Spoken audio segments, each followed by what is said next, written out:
Minute शांत राहा, 2 minute शांत राहा, 2 मिनिट काय बोलू. आपण ह्या जागी उभे आहात तो आंबेडकरी चळवळीचा बालेकिल्ला आहे. आज आपण भारतामध्ये बघता, महाराष्ट्रामध्ये बघता, ज्या ज्या ठिकाणी अन्याय होतो त्या त्या ठिकाणी शांत बस रे, बंद कर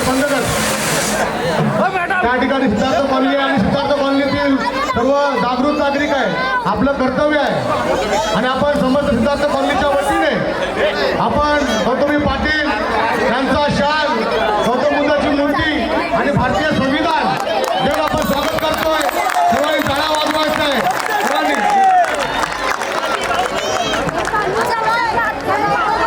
बोला